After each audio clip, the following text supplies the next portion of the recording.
Bismillahirrahmanirrahim. Assalamualaikum warahmatullahi wabarakatuh. Perkenalkan, saya Faris Borubultom, SPD MSc, dosen Diploma 3 Program Studi D3 Laboratorium Sains Fakultas Matematika dan Ilmu Pengetahuan Alam Universitas Bengkulu. Pada kesempatan ini, saya akan menjelaskan salah satu mata kuliah yang saya ampu, yaitu mata kuliah Peralatan Mekanik dengan kode DLS 125. Di mana mata kuliah peralatan mekanik ini merupakan salah satu mata kuliah wajib pilihan di program studi D3 Laboratorium Science yang didapatkan di semester 2 dengan jumlah SKS, 1 SKS teori dan 2 SKS praktikum. Pada mata kuliah peralatan mekanik merupakan salah satu mata kuliah wajib keahlian di program studi D3 Laboratorium Science pada bidang rumput ilmu fisika. Pada mata kuliah ini, mahasiswa diharapkan mampu memahami dan mengemukakan konsep koefisien temperatur suhu bahan, arus dan hambatan suatu bahan, tegangan, regangan, modulus elastisitas, batas elastisitas, dan juga konstanta pegas, serta pengenalan hukum Hooke, keseimbangan gaya, momen inersia, energi, dan juga termodinamika. Alat laboratorium mekanika sekolah dan juga alat laboratorium mekanika industri. Untuk proses pembelajaran ditekankan melalui aktivitas mahasiswa dengan pendekatan konseptual dan konseptual dengan metode ceramah, diskusi, tanya jawab, dan juga praktek di laboratorium. Dan evaluasi pembelajaran dilakukan melalui penugasan, ujian tengah semester, ujian akhir semester, dan juga penilaian hasil praktikum. Adapun capaian pembelajaran mata kuliah peralatan mekanik yang pertama yaitu diharapkan mahasiswa mampu menjelaskan sifat suatu bahan tentang koefisien suatu bahan dan hubungan resistivitas dan suatu bahan tersebut. Yang kedua, mampu menjelaskan dan mengaplikasikan konsep tegangan, regangan, dan juga modulus elastisitas. Yang ketiga, mampu menjelaskan konsep hukum Hooke dan ketetapan suatu gaya, energi potensial, pegas. Yang keempat adalah mampu menjelaskan dan menganalisis konsep termodinamika sebagai aplikasi perubahan energi di kehidupan sehari-hari. Dan yang kelima adalah mampu memahami dan menjelaskan prinsip dasar peralatan laboratorium mekanika di sekolah, industri, dan juga instansi pemerintahan. Yang keenam adalah mampu menjelaskan dan membandingkan spesifikasi dan prinsip kerja alat laboratorium mekanika secara tepat, dan yang terakhir adalah mampu mengoperasikan peralatan laboratorium berbasis mekanika yang ada di sekolah dan juga di industri. Adapun ruang lingkup pembelajaran mata kuliah yaitu yang pertama pada tahap pendahuluan, pengenalan, dan juga kontrak perkuliahan serta penyampaian RPS, kemudian masuk pada materi konsep koefisien suhu suatu bahan, resistivitas suatu bahan, elastisitas, hukum Hooke, energi, perubahan energi, prinsip dasar laboratorium mekanik, alat laboratorium mekanika di sekolah, alat laboratorium mekanika industri, alat laboratorium mekanika uji ketahanan bahan, dan juga alat laboratorium mekanika dengan konsep fluida. Untuk mata kuliah peralatan mekanik disampaikan oleh tim teaching yang berjumlah 2 orang, dengan pertemuan sebanyak 16 kali pertemuan, 14 kali pertemuan materi, dan 2 kali pertemuan untuk ujian tengah semester dan juga ujian akhir semester. Adapun materi pembelajaran pada mata kuliah peralatan mekanik, yang pertama adalah koefisien suhu suatu bahan dan juga resistivitas bahan, yang kedua elastisitas tegangan, regangan, dan juga modulus Young, yang ketiga adalah hukum Hooke rangkaian pegas, yang keempat energi dan juga perubahan energi, yang kelima termodinamika, yang keenam adalah prinsip dasar laboratorium mekanik, yang ketujuh adalah alat laboratorium mekanika di sekolah, alat laboratorium mekanika di industri, alat laboratorium mekanika uji ketahanan bahan, alat laboratorium dengan konsep gerak rotasi, dan juga alat laboratorium dengan konsep fluida. Metode dan strategi pembelajaran dilakukan dengan sistem blended learning, di mana proses perkuliahan dapat dilaksanakan secara daring dan juga luring. Perkuliahan secara daring dilakukan dengan platform Zoom Meeting atau Google Meeting, serta media e-learning di Universitas Bengkulu di elearning.unib.ac.id. Pelaksanaan praktikum dilaksanakan secara luring ataupun tatap muka, karena memang di program studi D3 Laboratorium Science berfokus pada skill lulusan. Proses praktikum, dosen dibantu oleh PLP dan juga asisten praktikum, dengan asisten praktikum yang berasal dari mahasiswa atau mahasiswi di Laboratorium Science tingkat atas yang telah diseleksi sebelumnya.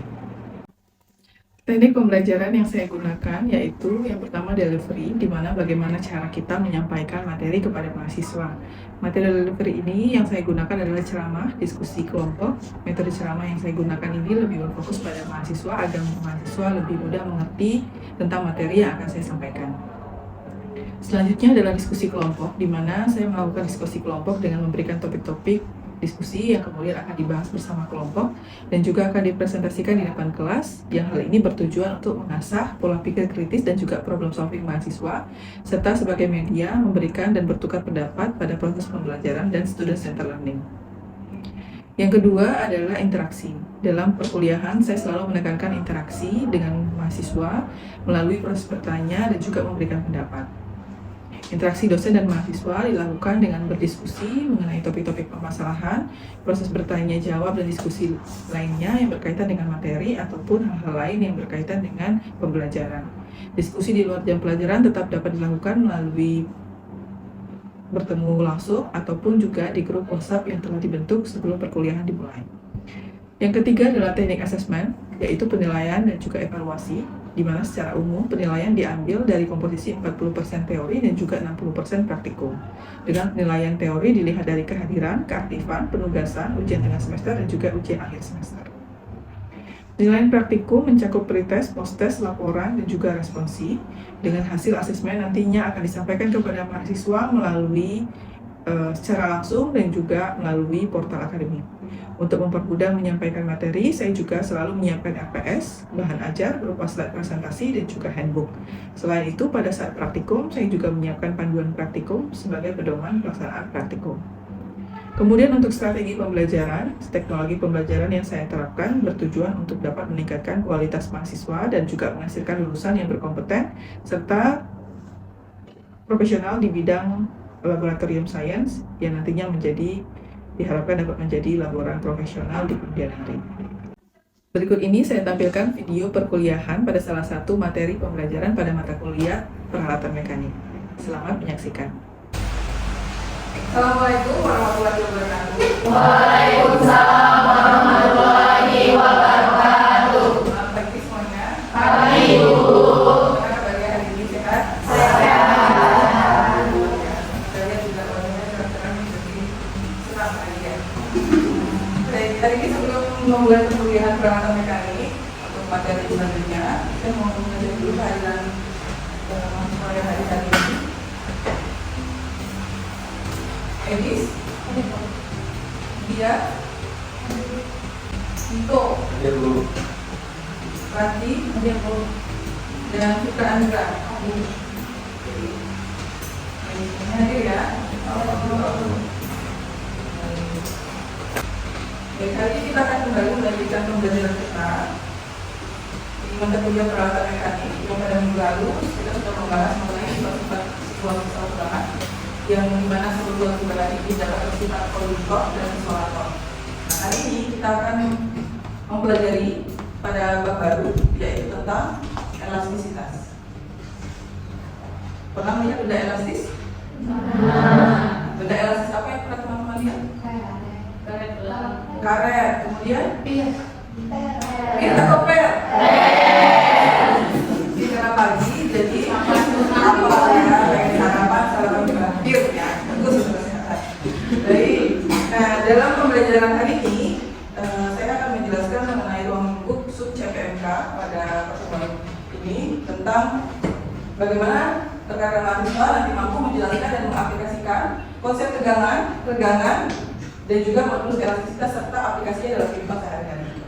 Jadi kita akan mempelajari tentang stres atau tegangan, strain atau regangan, kemudian adalah modulus elastisitas, di mana modulus elastisitas ini nanti akan terisi tentang modulus shock, modulus pull, sama modulus geser. Ya.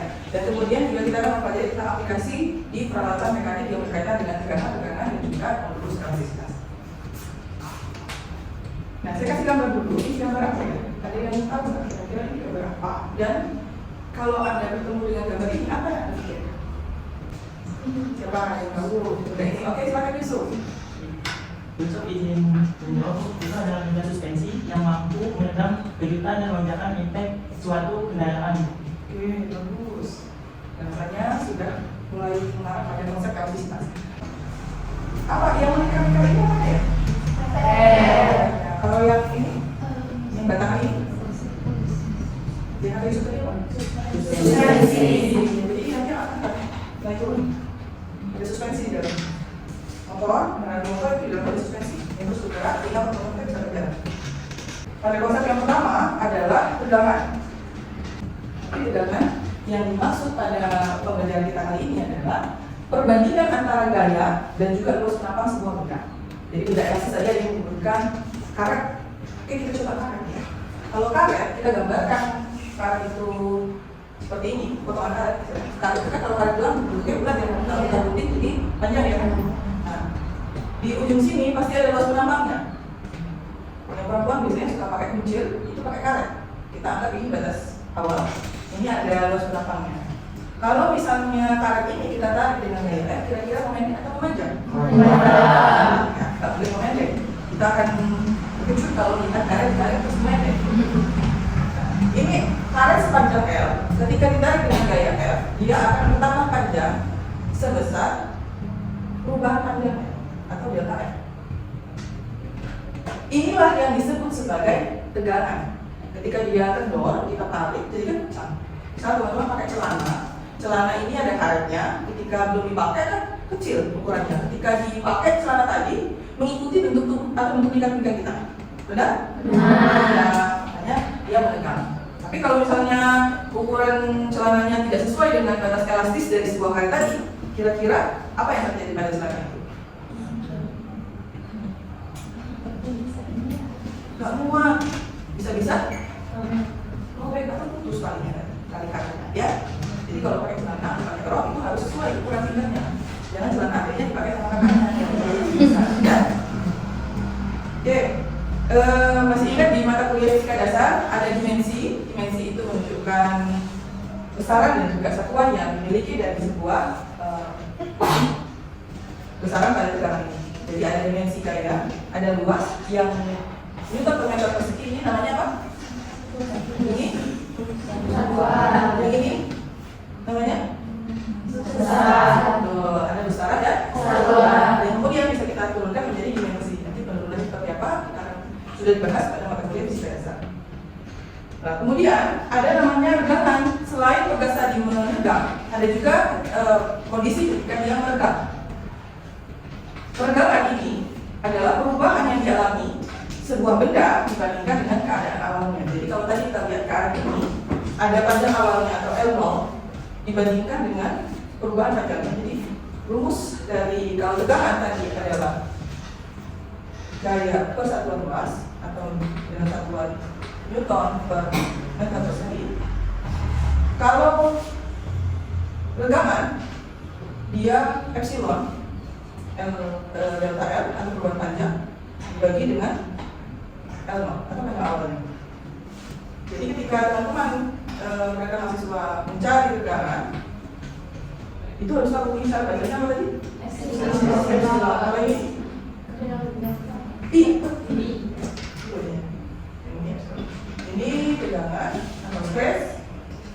Jadi kalau kondisinya lagi banyak masalah, biasanya stres. Tapi kalau lagi happy biasanya lebih enjoy, itu stres banget. Ya?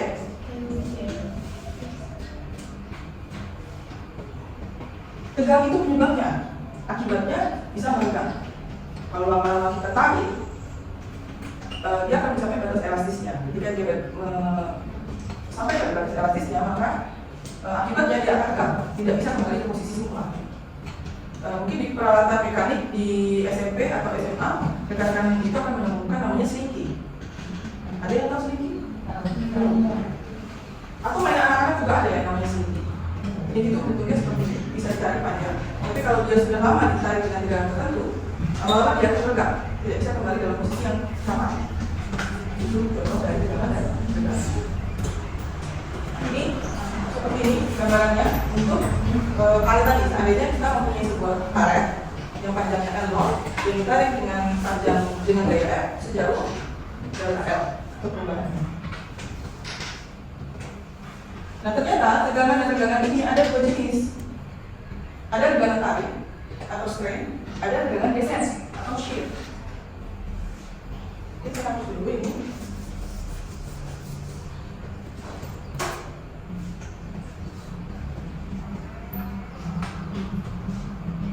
Nah, jadi untuk pergelangan tarik, kita bisa menarik ke atas ke bawah. Bentuknya ketika kita tarik sekali, maka pegas tadi akan menarik berubah posisinya kiri ke kanan. Tapi ketika kita lepaskan tarikan tadi, maka dia akan mengambang sampai kapan dia bergerak, sampai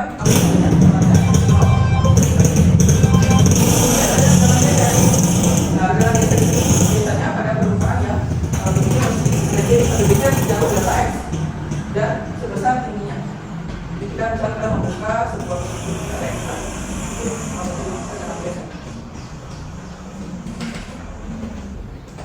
Nah, setelah kita mempelajari tegangan dan tegangan, kita juga akan mempelajari tentang modulus elastisitas, di mana tegangannya kecil dan bersifat elastis.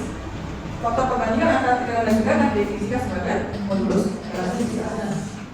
Jadi kalau tadi kita ada tegangan epsilon, kita akan dapat untuk modulus elastisitasnya. Modulus elastisitas itu merupakan perbandingan antara tegangan dan juga tegangan. Ini rumus untuk modulus elastisitasnya. Nah, ternyata di dalam modulus elastisitas kita juga akan mempelajari jenis modulus. Yang pertama adalah modulus Young. Young berarti yang masih muda ya? Muda kan? Muda. Tapi di sini maksudnya bukan masalah muda atau tua, tapi dia lebih menggunakan urutan dari kanan kiri. Itu semakin susah ditarik atau semakin susah ditekan atau seperti apa itu modulus Young.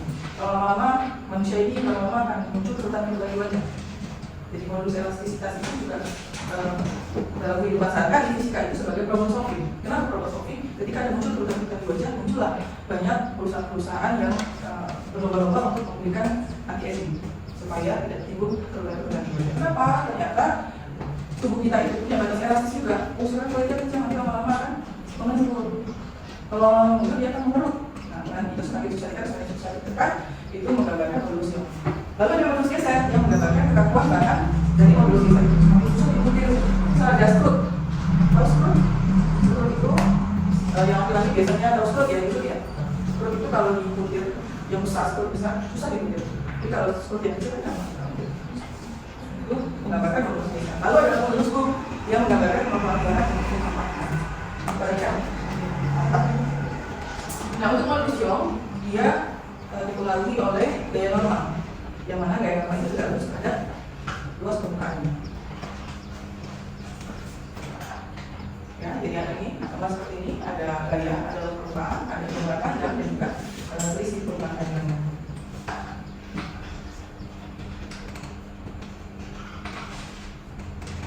Jadi kalau kita mau cari gaya, maka kita tinggal membaliknya saja.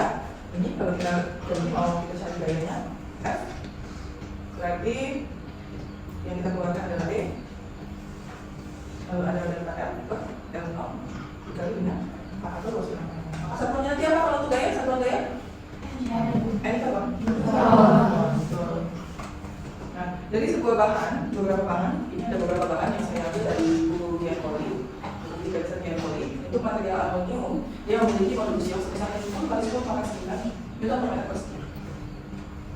Ini lebih besar dibandingkan bor dan marble, tapi tidak lebih besar dari steel dan juga gas. Kalau steel itu besarnya modulus Young-nya sebesar 200 kali 10 pangkat 9 Newton per meter persegi.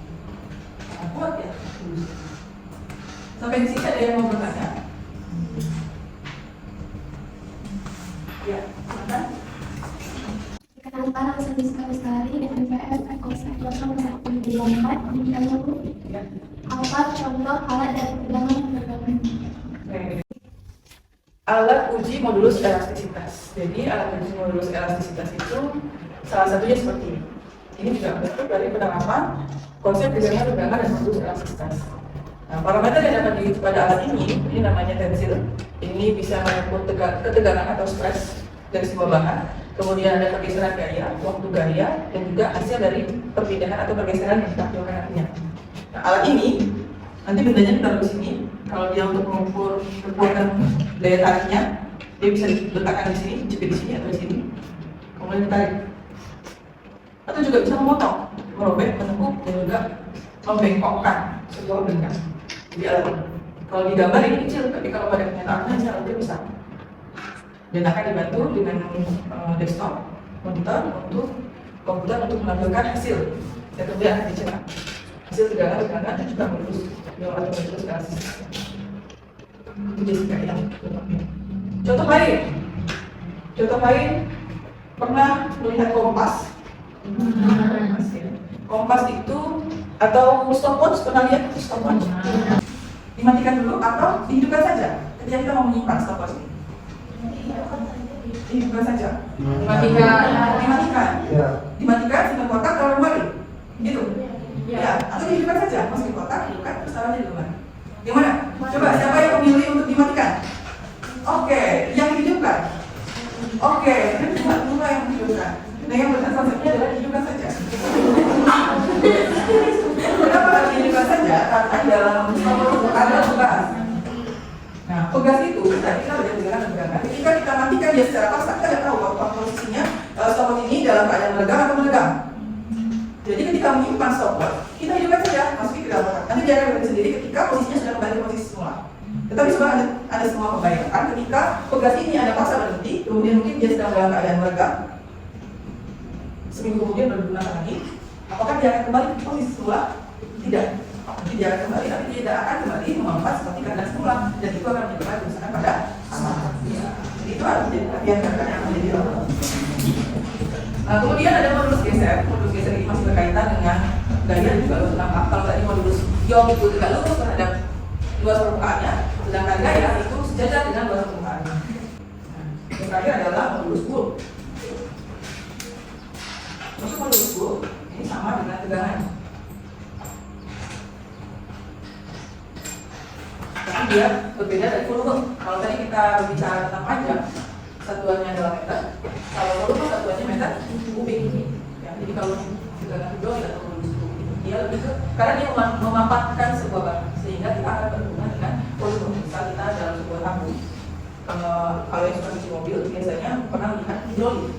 Mobilnya kena ke atas, tentu batang tomat hidroliknya ini tentunya ukurannya besar, tidak terlalu besar juga, yang kira-kira ya karena berhubungan dengan gaya dan juga luas penampangnya. Sakitan mana kalau diinjek pakai sepatu high heels atau sepatu cap? High heels. Kira-kira ada yang bisa menjawab atau mengumpulkan datanya? Kenapa kalau pakai high heels kita diinjek pakai high heels sakit? Berkaitan dengan tegangan dan tegangan. Gimana? Digunakan sepatu high heels itu luas penampangnya lebih kecil.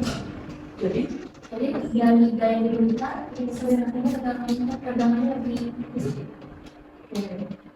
kalau kita menekan itu berarti namanya tekanan, bukan tegangan.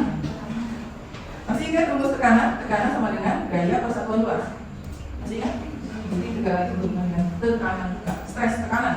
Kalau terlalu stres berarti terlalu banyak tekanan. Nah, kalau luas penampangnya kecil, high heels itu kecil, sehingga gaya yang diberikan dan juga luas penampangnya kecil, maka tekanan yang diberikan itu semakin besar.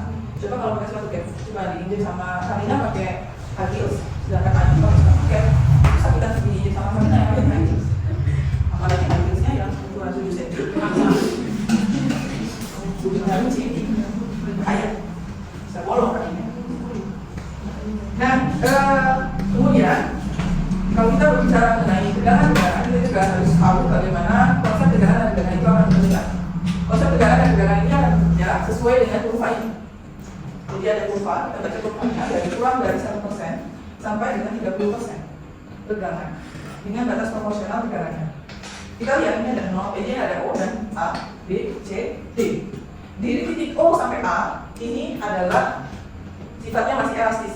Jadi seperti karet tadi, dari O sampai A ini masih elastis, bisa ditarik. Sedangkan pada titik O sampai B ini adalah batas proporsional. Dari sini sampai sini ini batas proporsional. Berarti batas proporsional itu masih bisa. Oke, mungkin ditarik karet tadi masih bisa pelan. Lalu bagaimana sampai sini? Sampai titik C. Kalau sudah sampai titik C, dia berarti sudah permanen. Kalau sudah sampai titik D, dia akan putus, patah, titik patah. Nah, untuk titik 0 O sampai A itu kita sebut sebagai batas elastis. Dari O sampai C atau dari C sampai C itu bersifat plastis. Jadi bersifat elastis, berarti dia masih bisa kembali ke keadaan semula. Contohnya air. Kalau plastis, tidak bisa, kita kasih gaya, dia berubah bentuk, tapi nggak bisa berubah kembali ke keadaan semula. Contohnya lilin. Betul. Lilin. Anak-anak suka main plastis. Plastis itu kita bisa buat bentuk bakso, bentuk ular, bentuk apapun, bentuk bunga. Tapi dia nggak bisa balik ke bentuk plastis ini sebelum kita berikan gaya. Itu namanya bersifat plastis dan juga bersifat elastis. Baik, kita coba contoh soal yang pertama ya. Kita lihat dulu, diketahui bahwa ada suatu kawan baja yang memiliki diameter 2 mm. Jadi kalau kita jadikan dalam satuan meter, 2 kali 10 pangkat meter. Ini untuk diameter. Kalau jadinya berarti 1 kali 10 pangkat meter. Kemudian ada panjang kawatnya sepanjang 4 meter, digantungkan benda yang bermasa 5 kg. Modulus ion kawat adalah E-nya adalah 200 kali 10 pangkat 9 Newton per meter persegi. Lalu berapakah perubahan panjangnya? Nah, kalau seperti ini berarti kita tinggal memasukkannya ke dalam persamaan tadi, persamaan modulus ion.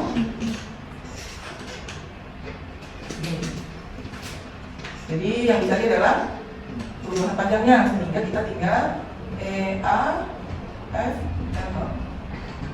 Ini tadi 200 kali 10 pangkat 9 Newton per meter persegi dikali 1 kali 10 pangkat 3 meter dibagi dengan 50 Newton ya.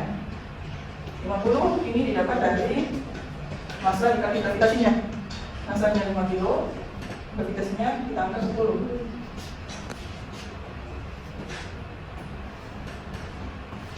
Maka dapat 50 atau 50 kg meter persegi kuat itu sama nilainya. Maka dari sini nanti kita tinggal mengalihkan saja. Ini kalau luas penampang itu ini kuadrat kali 3,14 atau 22/7 ya. Jadi ini kalau kuadrat berarti 200 dikali 10 pangkat 9. Ini nanti pangkat min 9, min 3 kuadrat itu min 9 berarti kita bisa oleh. Tinggal 200 dikali 3,14 dibagi dengan 50. Berarti ini 8, 2, 6 628 per 50. Inilah yang kita dapatkan dari perubahan panjangnya. Ini berapa ya? 628 dibagi 50 12,56 meter. Jadi perubahan panjangnya adalah KKM-nya adalah 12,56 meter. Jadi ini untuk mencari perubahan panjang dari kawat ketika diberikan sebuah gaya sebesar 50 meter. Nah, untuk soal kedua, siapa yang mau mencoba menjawab? Oke, silakan. Ini kita.